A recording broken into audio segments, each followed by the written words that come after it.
মাশাআল্লাহ, আপনি মাইয়া তো আসলে একটা সোনার টুকরা। ওয়ালাইকুম সালাম। কি মিষ্টি চেহারা।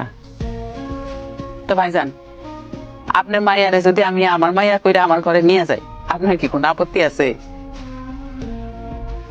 আমার মাইয়ার একটা ইচ্ছা আছে। কি ভাইজান? ও পড়াশোনায় খুব ভালো, পড়াশোনাটা চালাইয়া যেতে চায়। ভালো তো, সমস্যা কি? আমার ছোট মাইয়া তো কলেজে পড়াশোনা করতেছে, ওর লাগেই করবো। আর সংসারে শিক্ষিত মা থাকা ভালো, তাতে করে নাতি নাতনিরাও শিক্ষিত হইব। আমার রকিবুল অবশ্য খুব ভালো পোলা, ওর মতন পোলা পাইবেন না। আমার পোলাও কইয়া কইতাছি না, ও আসলেই ভালো পোলা। আপনার মায়ের সুখ শান্তির কোনো অভাব হইব না। আমার ঘরে আপনার মায়ের আমি আদর যত্ন রাখ।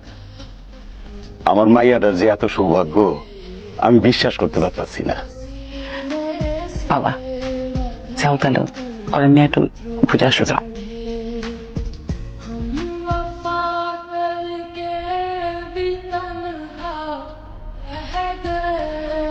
গুরু, কি হয়েছে?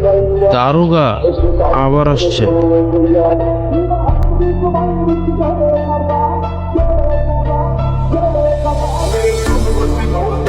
আসতে কোনো কষ্ট হয়নি তো দারোগা বাবু? তুই থাকতে কি আর আমাদের সুখ আছে? আমরাই তো সুখ পেয়েছি। জবানটা একটু বেশি চলতেছে না তোর? আমার জওয়ান বেশি চলতেছে কিনা জানি না, কিন্তু আপনাদের পা অনেক বেশি চলতেছে। পকেট খালি নাকি? জবান সামলায় কথা বল, নইলে 307 ঢুকাই দেব। বুঝি বুঝি, এইটাই তো নেন আর কাটেন। 307 করতে কিন্তু আমাদের 7 সেকেন্ডও লাগে না। আগে দিবি না, তাইলে তো আর এত ঝামেলা করি। কিছু মনে না করলে একটা কথা বলি দারোগা বাবু, আগুন ছাড়া সিগারেট জ্বলে না। আর আপনার মতো সরকারি লোকের পকেট কখনো ভরে না।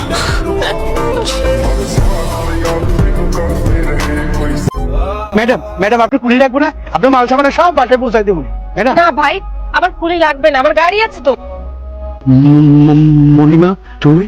কি উল্টো পাল্টা কথা বলছেন? কে আপনার মা? আপনি আমাকে মা বলছেন কেন?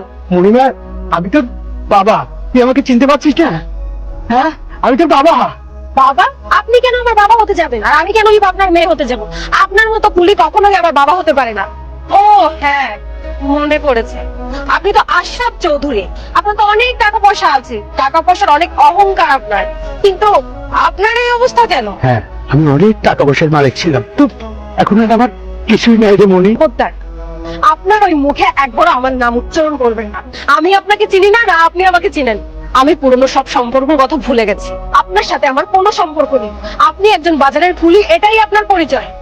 আর আমার পরিচয় আপনার জানার কোনো দরকার নেই। আমি বাজারে খুলি। ম্যাডাম আপনি খুলি লাগবে না, আপনার মাল সামানা খুব যত্ন সহকারে আপনার বাসায় পৌঁছাই দিন। আচ্ছা ঠিক আছে, আপনি যদি আমার বাজারের সব ব্যাগ নিয়ে যেতে চান, তাহলে আমার গাড়ির পিছ পিছ আপনাকে দৌড়ে যেতে হবে। পারবেন? হ্যাঁ পারো। আমার আমার সংসার চালানোর জন্য আমি সব পারো। হ্যাঁ সব পারো। ঠিক আছে।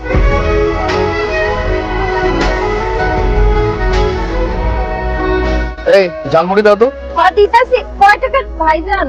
কয় টাকার ঝালমুড়ি দিব?